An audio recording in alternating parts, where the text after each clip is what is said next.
Great, thank you. It took me some time to connect because my Wi-Fi is not working, and this is connected through my cell phone. So, anyways, today's I'm back today. Although I said goodbye last time, but the ISV insisted that I should take another session to do the course review. So here I am, and today let us revise what we did and in all the 9 sessions, and I'm going to share the screen with you.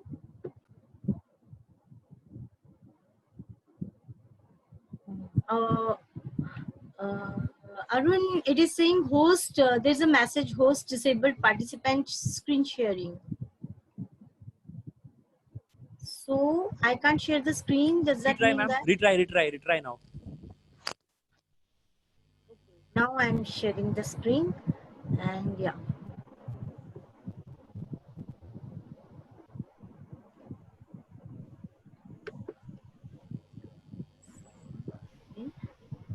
So we'll do a course review today, friends.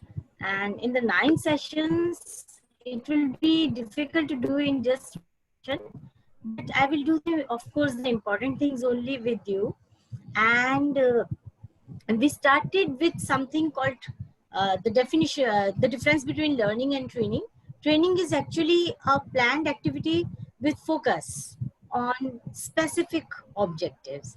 So we did a definition of training also, and it pays to know the definition because then you are much more focused in your activities.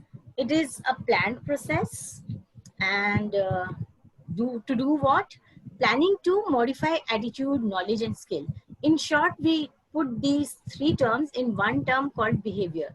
So to modify behavior, and why should we modify behavior? Of course, through learning experience to enhance capabilities. So ultimately, training's aim is to enhance capabilities to achieve effective performance in an activity or range of activities. So there could be multitude of activities also, and to satisfy the needs of the organization. You might have identified the needs already, or you might be using something to this training to satisfy the future needs also. More promotions are going to be there, or maybe more people are going to join the organization, then that would be the future need. Then we did something which is called SAT. SAT stands for Systematic Approach to Training. And at the center of this cycle, there is something called performance. So everything is happening to enhance the performance of the employees. And the first step in the systematic approach to training, or you can call it the training cycle, is identifying the training needs. And then comes the plan and design of the training based upon the needs that have occurred or you have measured. You plan and design the training, and then implement that plan and design. And then is the last stage about which the whole course was: assess and evaluate. Although this is the last stage, I would repeat, I have been saying it time and again, that assessment and evaluation should be inbuilt in every other stage also. You don't have it just as a separate activity, and your previous activities will affect the final activity. And that is what all the models also say. The models of evaluation of training, they also say that. So assessment and evaluation starts right from identifying the training needs, and it is a cycle. You will notice that it doesn't stop at assessment and evaluation. And again, you will need to identify training needs. If something was left over, then some gaps were left, then identify the training needs again. So this is the complete cycle, and each stage has a full inputs. Like you need to have different inputs for plan and designing of the training. For implementation of the training, you have a set of different courses. Like you should whether lecture method should be there, whether discussion should be there, whether there should be role plays or exercises, or how it is to be implemented, and so on. So we move on to, this is a slide I personally like, because main thing is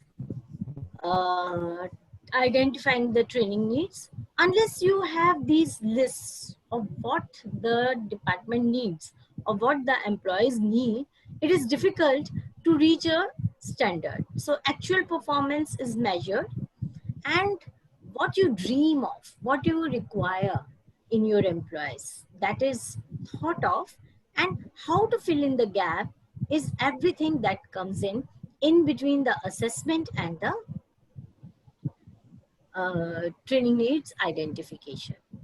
So implementing the, making the design, developing the packages, then based upon the needs, and then implementing the training, and then seeing the effects of the training, how the performance has increased. So this is actually training needs analysis, measuring the gap between the actual performance and the required performance.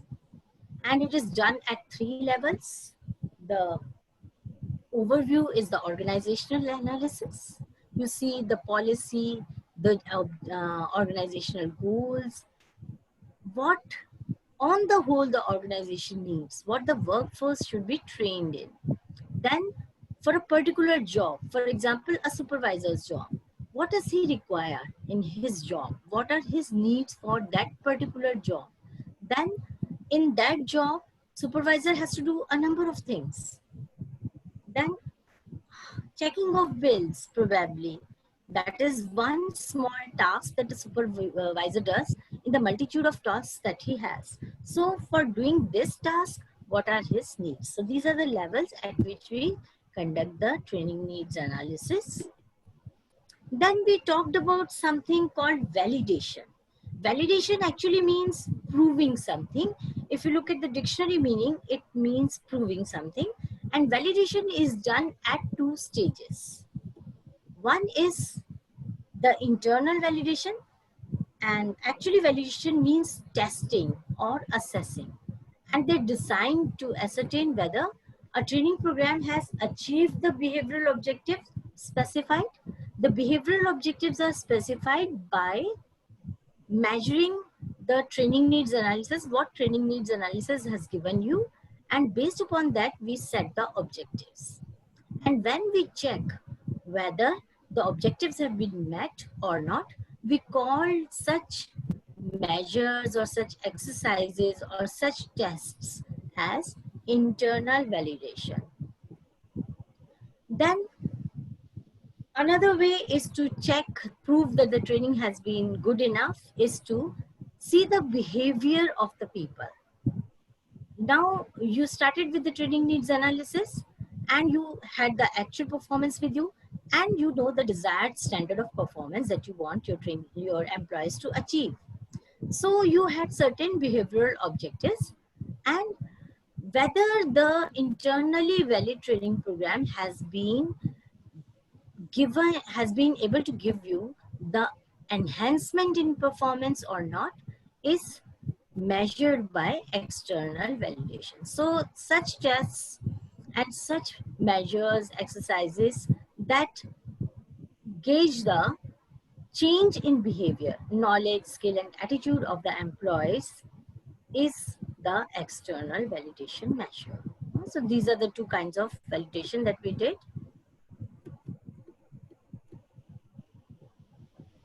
Now, what do we do in evaluation actually? When we evaluate something, the one thing I always say is we ask questions. Evaluation is more about asking questions, finding out. And evaluation helps document whether a program has accomplished its goals or not. You can identify weaknesses and strengths of the program, and where do we need to revise the program. That is actually what evaluation does. So it involves asking questions.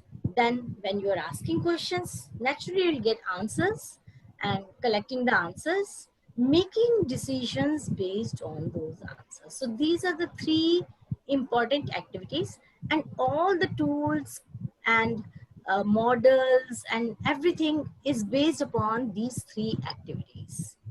Whether you are doing ROI, whether you are doing Kirkpatrick's 4 levels, whatever Kairos model, you are asking questions, collecting answers, that is obtaining information, making decisions based on those answers. So that is what evaluation is. And it attempts to assess the overall value. And whereas validation assesses only the laid down objectives or standards, but evaluation tries to see the overall value in social as well as financial terms. So we have this diagram. Evaluation actually sees are the costs, justifies, it also sees whether the training has been good enough or not, has it met the objectives, and it also sees the performance. And if we're talking about just validation, internal validation just looks at the objectives of the training program. The training program was good, the participants passed and they liked the program, they say that they could achieve a lot, learn a lot, then that is internal validation. And external validation is when the performance problem has been solved or not. So there was a problem in performance, and where the training was needed, this was identified. So we have that in external validation. And if we talk about evaluation, then we are also talking about the costs. Are the costs justified? So why should we evaluate training? To summarize, to assess the extent to which your organization or business has benefited, to track the development of staff knowledge, how much development has happened, has the staff really gained in knowledge and skills, to find out if the learning is being applied in the workplace, to identify training gaps and future training needs. What would be required in the future?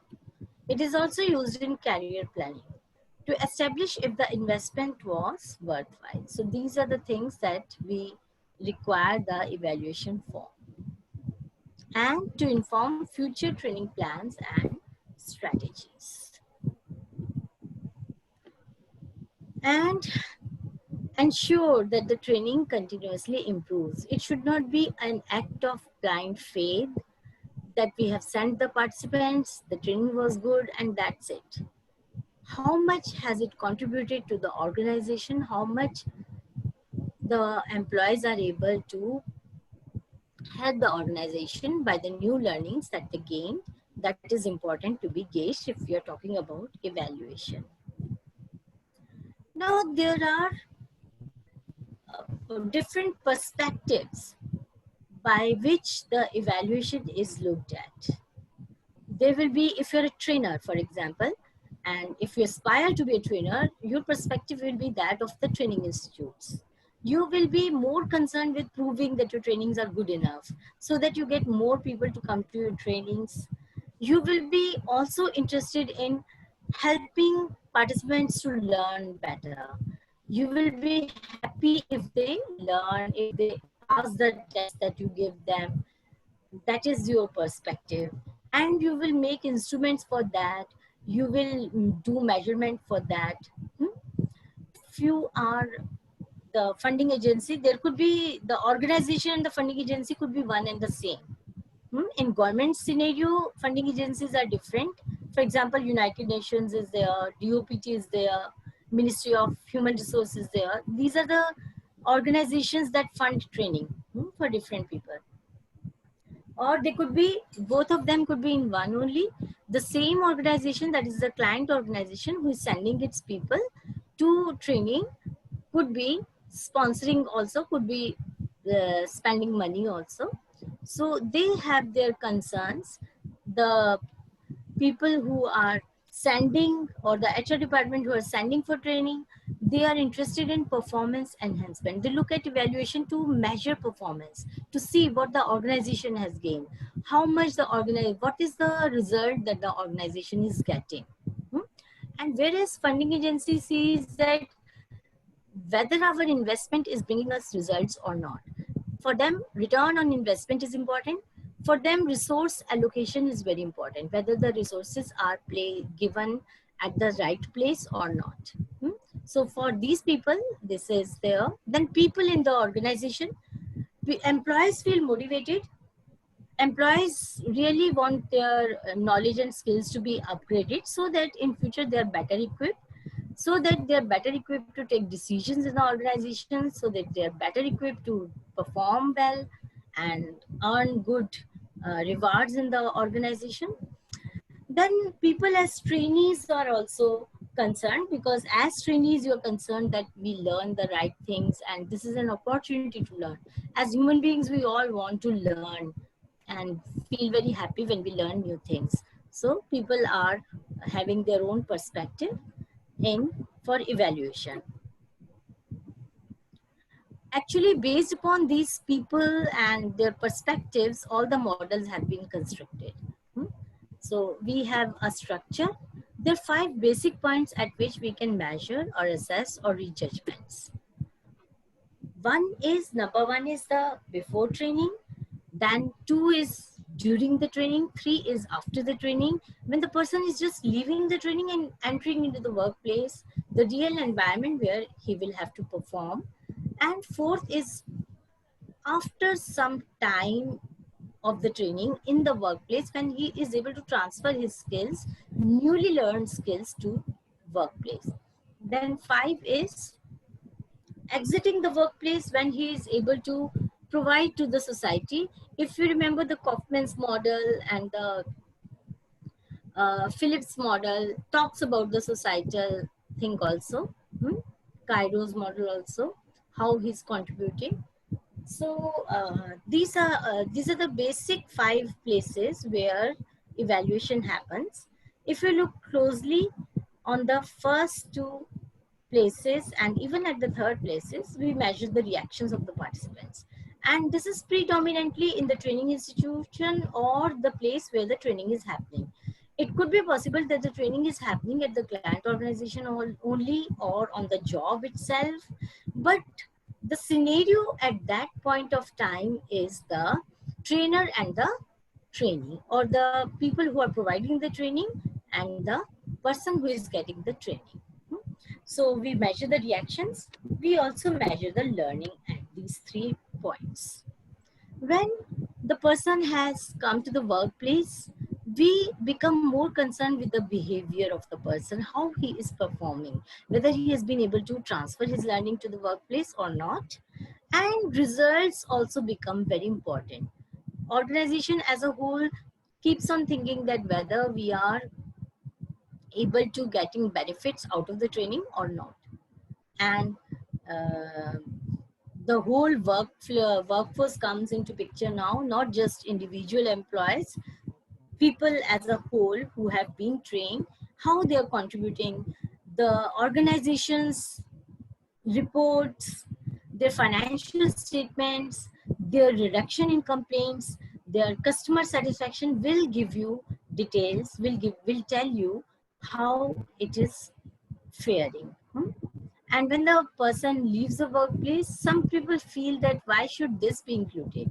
But it is important to know that whether the organization who trained the person, when he has spent say 15-16 years or more than that or less than that, some years in the workplace, what have they created? Have they created a dependable, responsible person who is contributing to the society, or is he a mechanized robotic who doesn't have concern for people or society, who doesn't want to give back to the society what he has learned? So that is important. Now, there are some factors that create difficulty in evaluation. It's not easy. The other parts in the systematic approach to training Other stages are easier, but evaluation I find is a little difficult, and there are some factors. Time scale. You can't, first of all, you can't do evaluation just when the training has finished. Of course, you can measure the reaction, you can measure the learning, but that is just a, like you should say, preliminary thing. Actually should be the performance enhancement. So you have to give some time. It takes time to transfer the learning to the workplace.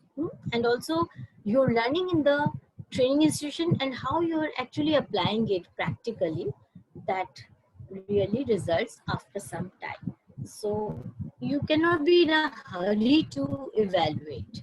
Then some contamination may happen, like the leadership style of the bosses, or you learned a software, but when you went to the organization doesn't have that latest software on which you were trained. Or maybe the software became obsolete and the organization has taken a new software. Or it could be some other thing also. For example, you have been posted out or something, you have been transferred from that place to, you have been given another assignment, or you have been given so many assignments that you are not able to apply your mind, and you are mechanically doing all the work like you were doing earlier. So that could be many things. There could be a number of things in contamination, and management support may not be there. People may not be liking what you did, and so on. So for that, organizations should also think of training the managers of the employees or the senior people in the organization so that they are in line with this. Now we also studied performance versus resources, how it matters. Like you can measure the evaluation on some basis, and how will you measure performance? If you have some of the things with you, then it becomes easier to measure that. For example, if you have done TNA, then it is much easier to match it and to progress further, and to have some kind of standards. The second thing is to have some kind of standards. What do you want the training to achieve? What standard do you want the training to achieve? So these are the two parameters of performance. Then you evaluate the trainings also on the basis of the resources that you are spending. And if we talk about the performance parameters, we talk about effectiveness of the training.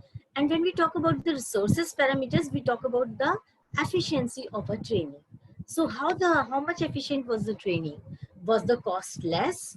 Was the time taken less? Was the facilities consumed less? Whether the faculty you were using were good enough or charged you less but gave you more? So these are the things that we see when we are checking the efficiency on the basis of resources. Now, I shared this diagram with you earlier. When we are trying to measure the effectiveness, suppose an organization has set a standard of performance at A. This is a graph. On the y-axis, you can see the performance. On the x-axis, the resources.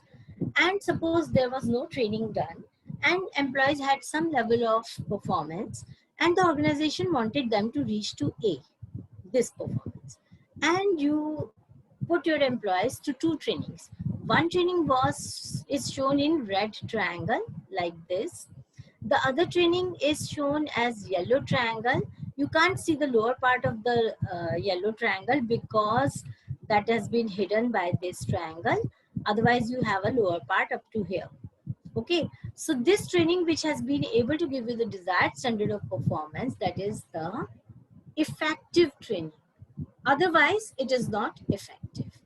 And when we are measuring on the basis of resources, if a training is consuming a lot of resources to reach the same standard of performance as another training, which is consuming lesser amount of resources, then it is not so efficient. This one, the yellow one, which is using lesser resources, is an efficient training. Then we studied something which is called purposes for evaluation. what could be the purposes. For the first time, the purposes were given by Mark Easterby Smith in 1994, and his paper was evaluating management, development, training, and education. And he said there are 4 purposes. Mark Easterby Smith showed all these 4 circles separately. But for the Indian scenario, what we did was, I have overlapped monitoring over these. You can see them separately also, that doesn't matter. Monitoring is actually, in our conditions, we are a economy, we are a society where we try to monitor much more. That is my conception. And so the purpose of the training or the evaluation could be learning. Sorry, I'll just go there. Learning or proving that the training has brought results, or improving. When you take an evaluation exercise, you could be measuring, your purpose could be to measure learning, or to prove that your training had been useful, or to improve whatever is already existing. Maybe the training package, maybe the performance, and so on. Or it could be monitoring. The purpose could also be the monitoring, whether the resources have been allocated okay or not, whether the right materials were given, whether the right faculty people are there or not, and training management information systems come into picture for that. So assessment can be done of learning, effectiveness of training, job performance, resource allocation. When I have kept these 2 separate because they are overlapping, of course, these 2, effectiveness of training and job performance. But effectiveness of training is when the objectives we started with has been met. And job performance is when really the results of learning in the training are translated into enhancement of performance, and performance of the people have increased. And you can do it at resource allocation also. So these are all the assessments that we do. When we are doing assessments of learning, we talked about formative and summative assessments. Formative assessment, as the name suggests, is something which is forming, which is still into a stage where formation is happening, and like objective tests or question answers where you do not declare pass or fail. You just support people and throw questions, informal discussions, and so on. That is formative assessment from the trainer's side.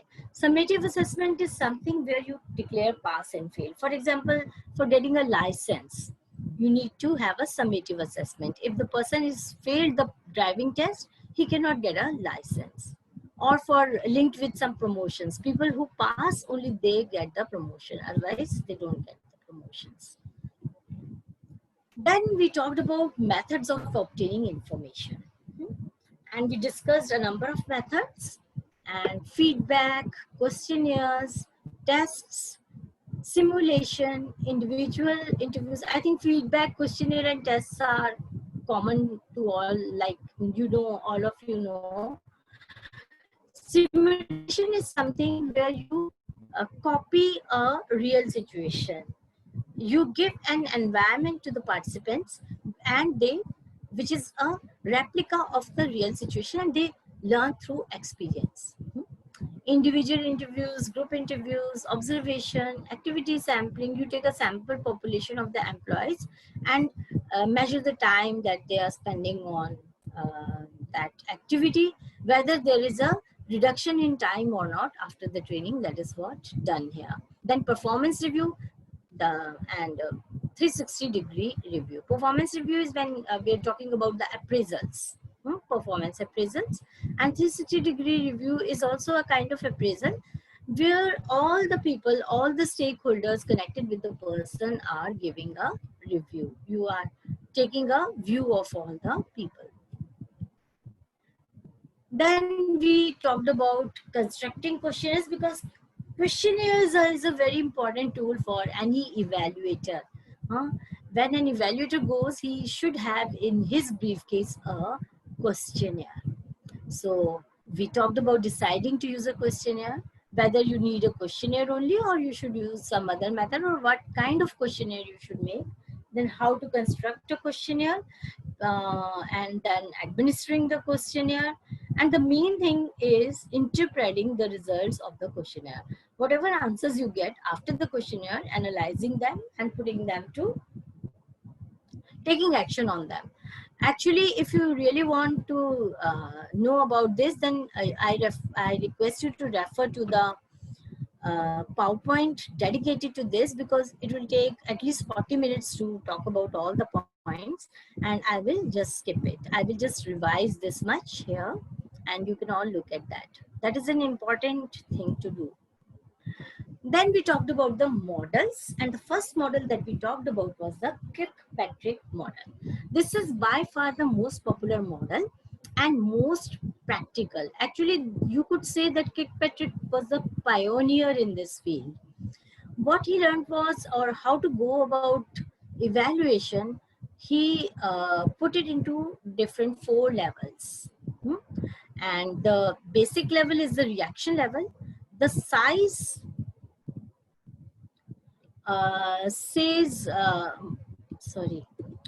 the size says, like, this is size says that how much you are doing. It doesn't have to do with the number of activities or size of activities. It has to how much people are applying it. So reaction level is the basic level and the first level that should be done. And here you try to measure whether the learners really enjoy the training. By enjoyment, like, all the things come into enjoyment, whether they thought that the training was worthwhile or not, whether the objectives of the training were met or not. Then when you go to the second level, did learning transfer occur? Are the participants able to learn something? You put tests and gauge their learning, and whether they have some plans, whether they can implement this in their training, in their offices, in their jobs. Then the third level is the impact level. Did the training change the behavior? It is also called the job behavior level, the third level. And did the training change the behavior of the person?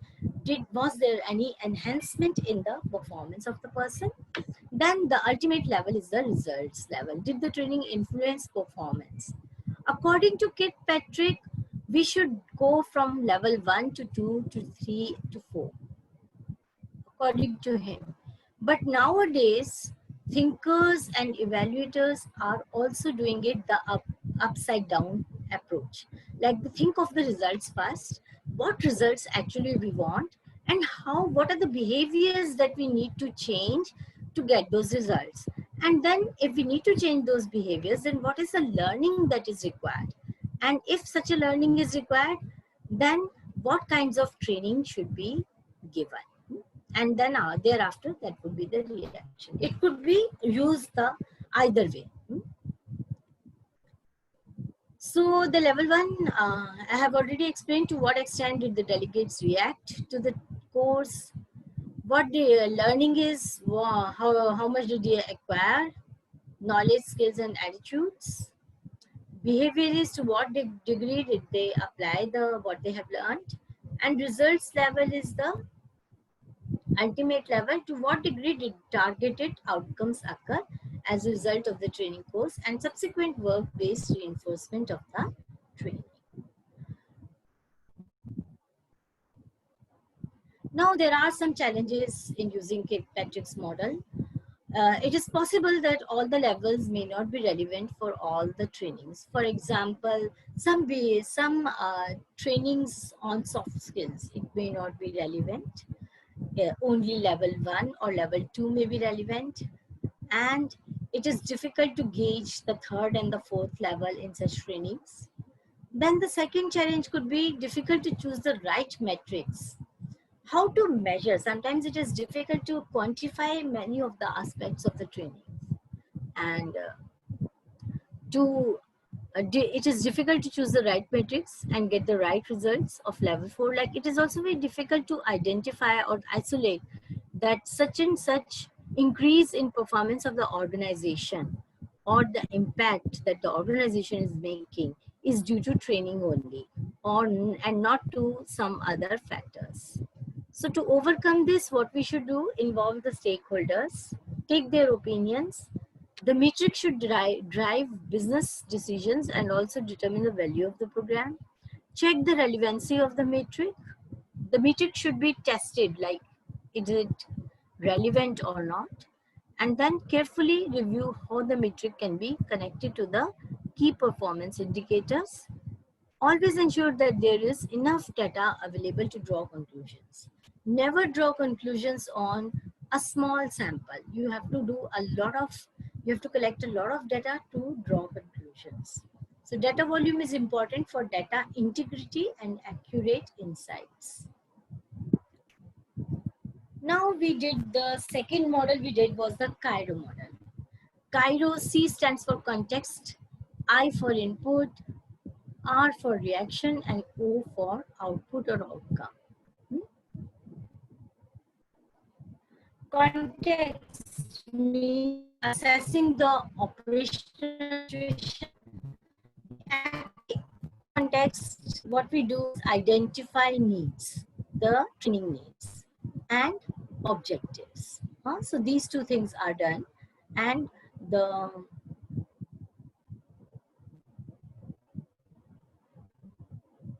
needs are identified at 3 levels: ultimate objective, intermediate objective, and immediate objective. I think you have the slides. I don't need to spend time on this, I suppose. And then input evaluation is choosing the best training, whatever training is available. Choose that training. Evaluate, design, plan, manage, and all that. Reaction evaluation is collecting views and suggestions of participants, and on program content, approach of the training, value added, and so on. Outcome is results of the training presented at 3 different levels: immediate, intermediate, and ultimate level. So, and you can measure the outcomes at learner level, workplace level, team or departmental level, and the business level. You might be seeing some connections, some similarities in both the programs. Then we did the Phillips ROI model, which talks about 5 levels. It is actually an extension of Kirkpatrick's model only. And reaction, learning, application, and implementation. These are the 3 levels that he talks about, the initial levels. The 3 level has some difference than the Kirkpatrick model. The level 3 is a little different. In Kirkpatrick model, we look at the workplace behavior and assess whether participants are using what they learned on the job. And one of the main criticism had been that it doesn't gather enough data to help improve training needs and training. And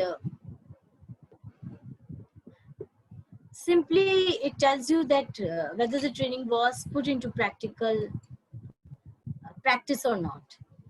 But Jack G. Phillips felt that this level could be improved, so he expanded it to cover both application and implementation.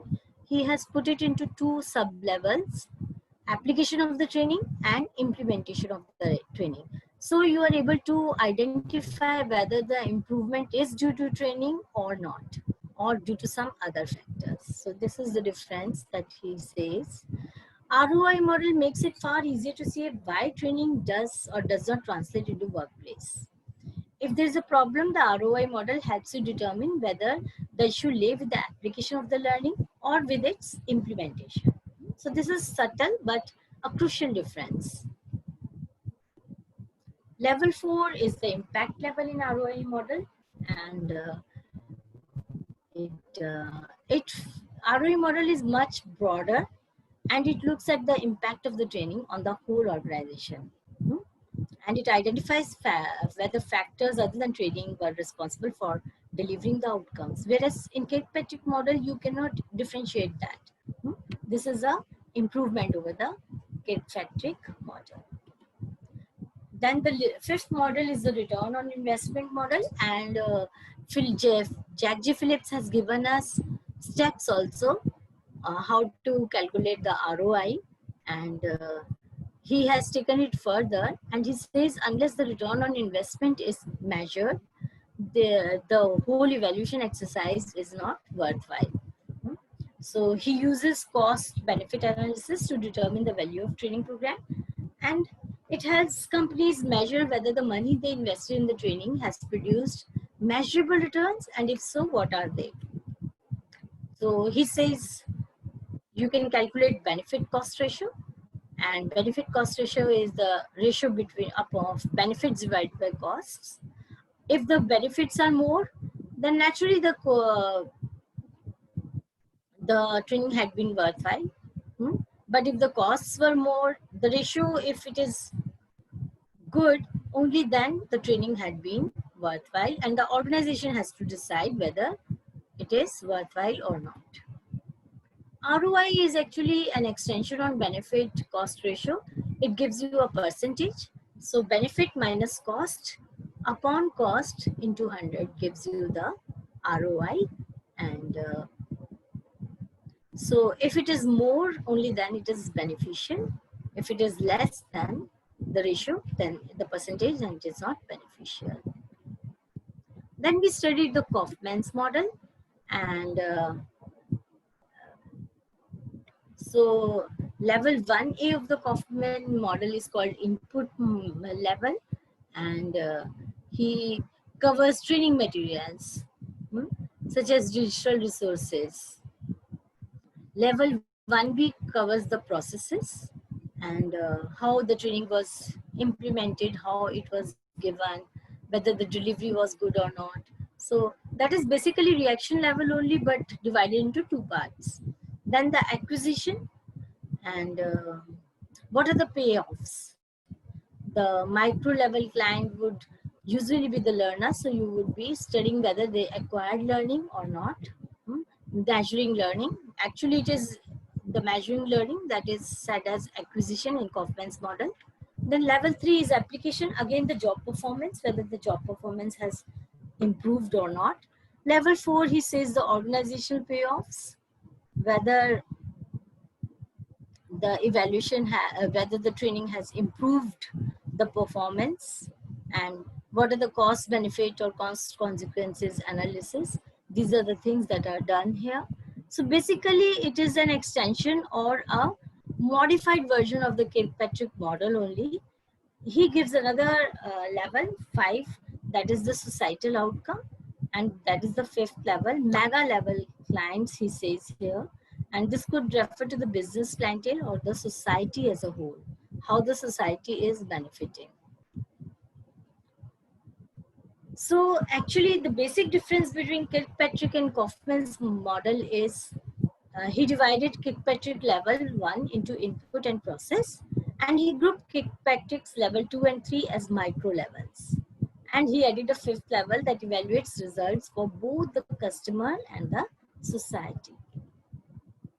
ROI process actually is the 5th level of the Phillips model, and he says these are the steps. I think you have already gone through them, and you can just have a look at the earlier PowerPoint, and these are the 7 steps that he talks about.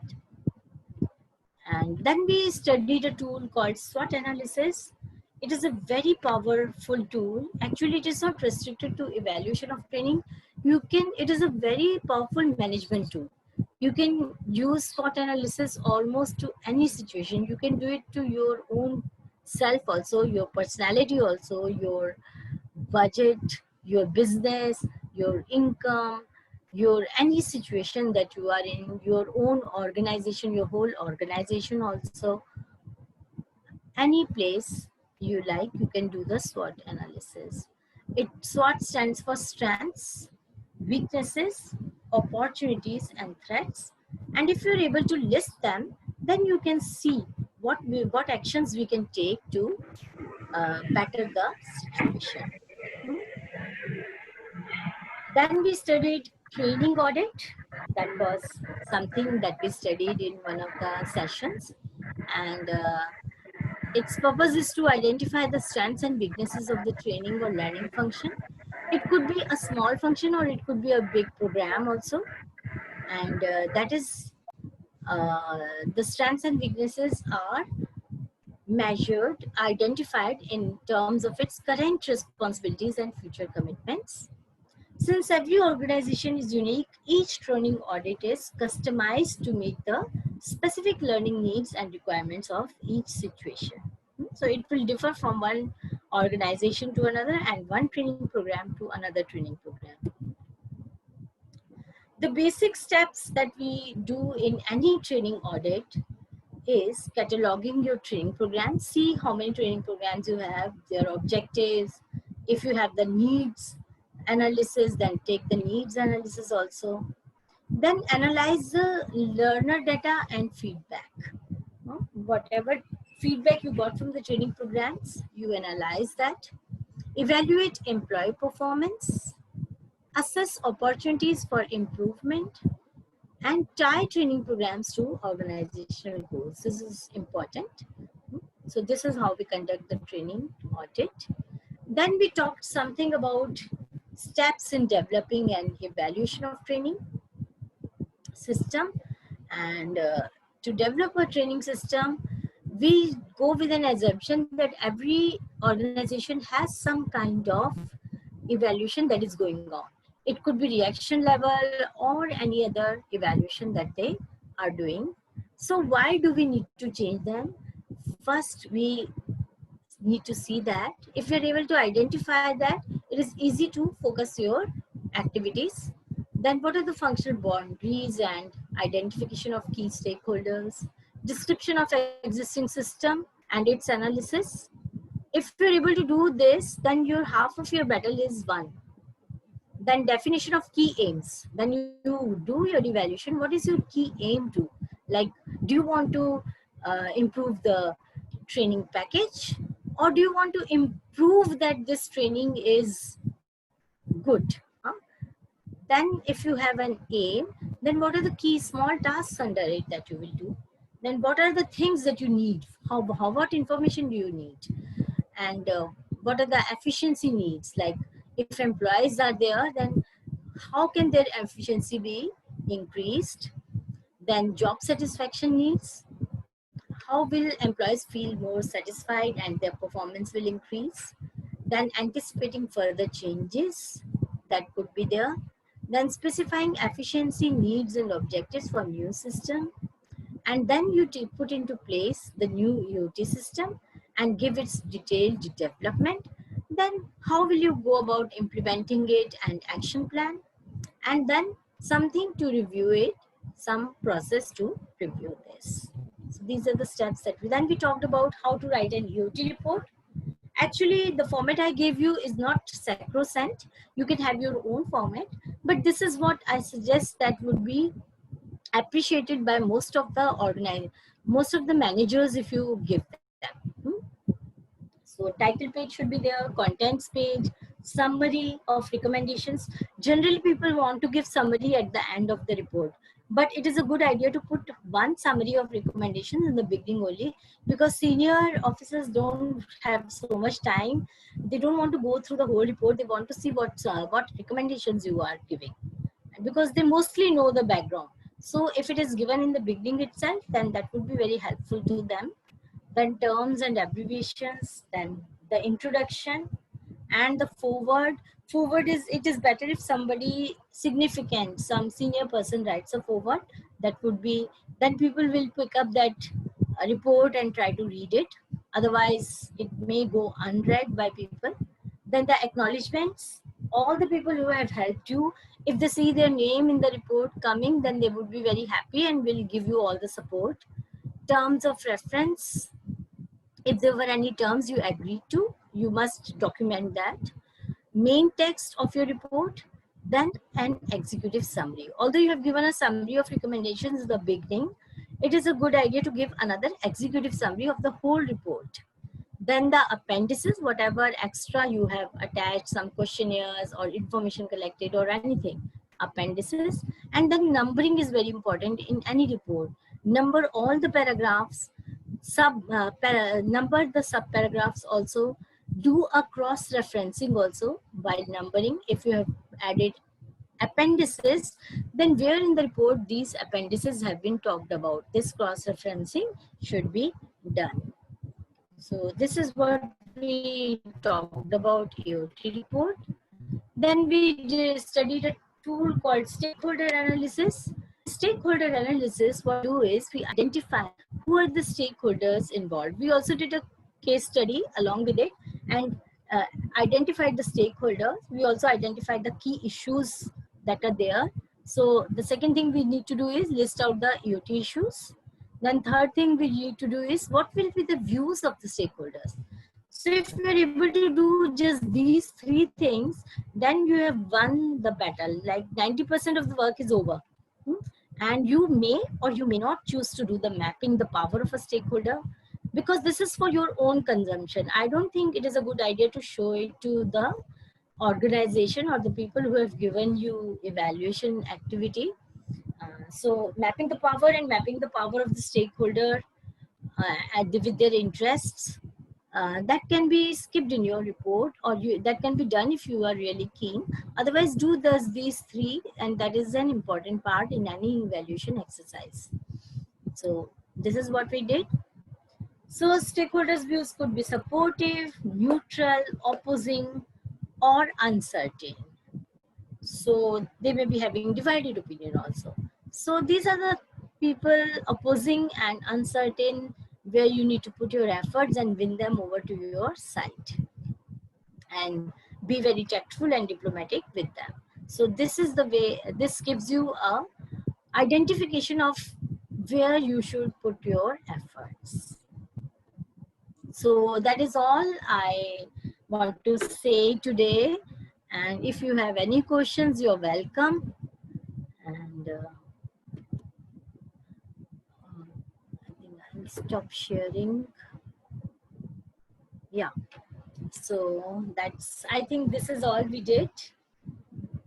And anybody who has some question is welcome.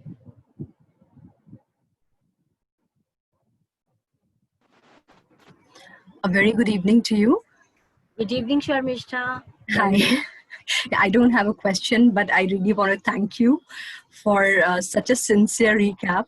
I missed a couple of sessions, but going through this was really helpful. I do have those files and I will review them.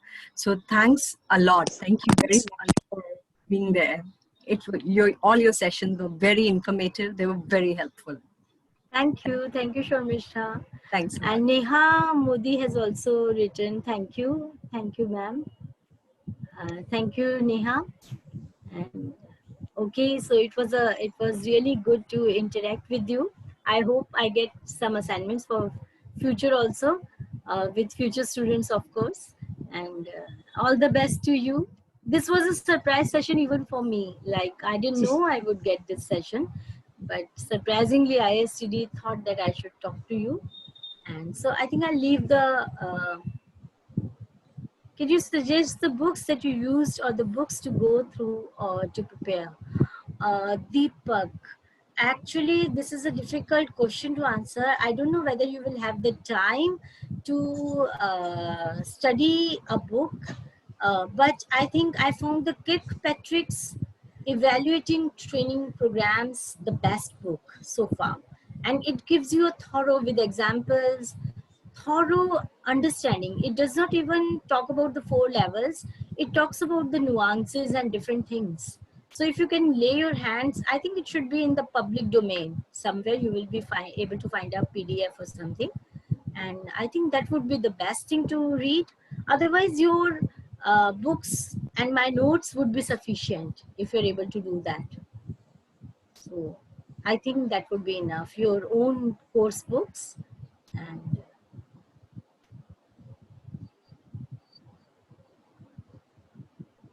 okay, thank you everyone. Now Yogesh and Ajay Kumari and Arpita, thank you. Neelam, thank you. So I think I'll leave the sessions now. I don't think you have any. Thank you so much, ma'am. Thank you. Welcome. Thanks, and all the best to all of you. Thank Do well. you. Thank you so Thanks much. a lot. Yes, thank That's you. really needed. Bye.